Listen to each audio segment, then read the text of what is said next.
राधे, जय श्री कृष्णा। कार्तिक मास का जो अंतिम मास होता है उसे बैकुंठ चतुर्दशी और फिर गंगा स्नान के भी नाम से जाना जाता है। और पूरे कार्तिक का एक तरह से जो फल होता है वो बैकुंठ चतुर्दशी और गंगा स्नान को लोग मानते हैं। कहने का मतलब उस दिन दीप दान, स्नान दान, पुण्य जो आपने अगर पूरे कार्तिक मास में अगर आपने नहीं कर पाया हो तो उस दिन अगर आप कर दोगे तो उसका 4 गुना ज़्यादा फल मिलता है। और यह मंगलवार को है जो 4 नवंबर को है।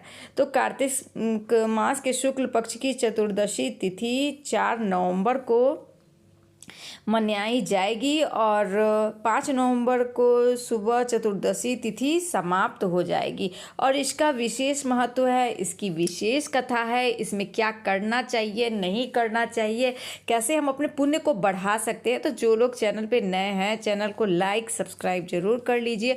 और इसकी जो विशेषता है, इसकी जो कथाएँ हैं, मैं आपको बताने जा रही हूँ कि इसका क्या महत्व है। और हम जैसे नई जनरेशन है, हम लोगों को भी बहुत सारी चीज़ों का जो ज्ञान होता है, नॉलेज होता है, हमें वीडियो के द्वारा मिलता है। तो आइए इसके द्वारा मैं कुछ जानकारी आप सभी को देती हूँ।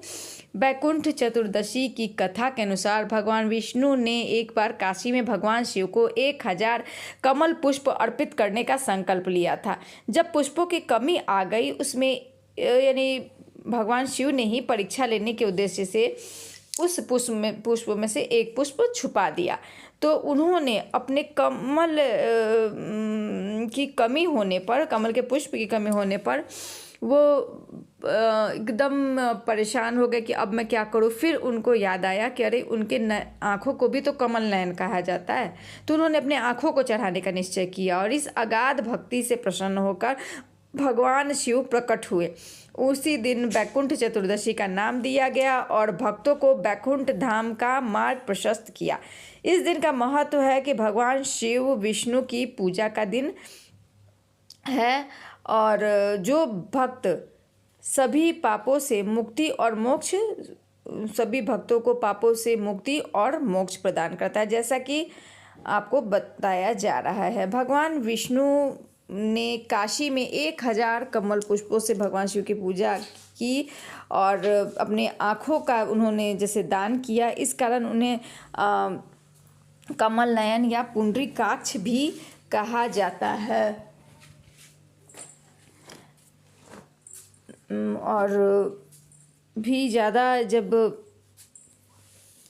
इधर भगवान, जैसे ही भगवान विष्णु ने अपनी आँखों को उन्हें दान करने के लिए, अर्पित करने के लिए, चढ़ाने के लिए निकालना शुरू किया तो उसी समय भगवान जी प्रकट हो गए, विष्णु शिव भगवान। तो उन्होंने भगवान विष्णु की पूजा से प्रसन्न होकर उन्हें सुदर्शन चक्र प्रदान किया। और आज भी यही तिथि जो भगवान विष्णु की जो तिथि है और बैकुंठ चतुर्दशी की तिथि है, चूँकि इसी दिन भगवान विष्णु को सुदर्शन चक्र की प्राप्ति हुई और इस दिन पूजा करने से बैकुंठ धाम की प्राप्ति भी होती है। इस दिन हरिहर मिलन का भी दिन कहा जाता है। इस दिन शिव भगवान और विष्णु भगवान दोनों की पूजा की जाती है और मोक्ष की प्राप्ति होती है। मोक्ष में भी अनंत गुना फल मिलता है। बैकुंठ धाम की प्राप्ति होती है, पापों से हमें मुक्ति मिलती है और व्यक्ति के जीवन के सभी पाप नष्ट होते हैं, स्वर्ग के मार्ग खुलते हैं।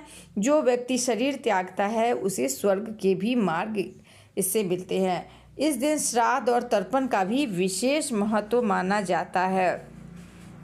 तो ये तिथि काफ़ी महत्वपूर्ण है। बैकुंठ चतुर्दशी पर दीप दान करने से भगवान विष्णु और शिव जी प्रसन्न होते हैं। जिन्होंने घर में सुख समृद्धि धन्य धान्य की वृद्धि होती है, पितरों का आशीर्वाद मिलता है, मोक्ष की प्राप्ति होती है। इस दिन दीप दान करने से पूरे कार्तिक मास में शुभ फल मिलता है, सुख समृद्धि धन्य धान्य की वृद्धि होती है, पितरों की कृपा मिलती है, मोक्ष की प्राप्ति होती है, यानी अनंत गुना फल मिलता है। इस दिन दीपदान करने से पूरे कार्तिक मास के पूजन का शुभ फल मिलता है। आप दीपदान कहीं भी कर सकते हैं, ज़्यादातर लोग नदी में, तालाब में, तुलसी जी के पेड़ के पास, आप मंदिर में भी कर सकते हैं। अकाल मृत्यु से भी बचाव होता है।